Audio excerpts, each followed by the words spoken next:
ভাই আর আমি তো সামনে ভাই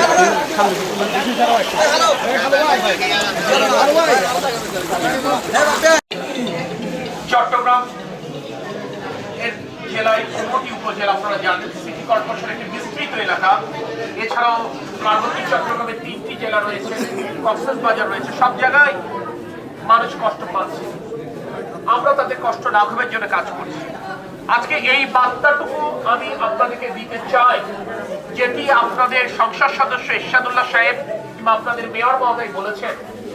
এই আপনাদের এখানকার ভুক্তভোগী মানুষের কষ্ট লাঘবের জন্য প্রধানমন্ত্রী তারেক রহমান যা যা করা প্রয়োজন ইনশাল্লাহ করবেন। আজকে পানিবন্দী মানুষ যারা নিজ বাসাবাড়ি ছেড়ে বিভিন্ন আশ্রয় কেন্দ্রে আশ্রয় নিয়েছেন, তাদের জন্য সিটি কর্পোরেশন রান্না করা খাবারের ব্যবস্থা করছে। জেলা প্রশাসন, সিটি কর্পোরেশন, আপনার স্থানীয় সংসদ সদস্য চেষ্টা করছে বাসা বাড়িতে পানিবন্দী মানুষের কাছে শুকনো খাবার পৌঁছে দেওয়ার জন্য। আমরা এই কার্যক্রম আরো বিস্তৃত করতে চাই, যাতে করে যার প্রয়োজন যাদের এরকম কোনো মানুষ যেন আমাদের এই সহযোগিতার বাইরে না থাকে।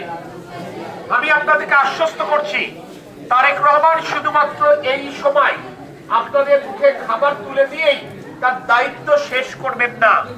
উনি আপনারা এই বৃষ্টির পানি, বন্যার পানি নেমে যাওয়ার পর যেন আবার স্বাভাবিক জীবনে ফেরত যেতে পারেন, তার জন্য যেটি করা প্রয়োজন তিনি করবেন। অর্থাৎ পুনর্বাসনের ক্ষেত্রে তিনি কাজ করবেন বলে কথা দিয়েছেন, এবং সেই লক্ষ্য পূরণের জন্যই আমাদের প্রিয় প্রধানমন্ত্রী তারেক রহমান আমাকে আপনাদের এখানকার সরকারের উচ্চপদস্থ কর্মকর্তা, আপনাদের ভোটে নির্বাচিত সংসদ সদস্য, আপনাদের প্রিয় নেতা, এই সিটি কর্পোরেশনের মেয়র ডাক্তার শাহাদাত হোসেন, সকলের সাথে একদিকে কাজ করবার জন্য বলে এখানে পাঠিয়েছেন। দুধার চকলেটে একাকার হয়ে ওঠা প্রাণ লেয়ার, সম্পর্কের মিষ্টি ম্যাজিক।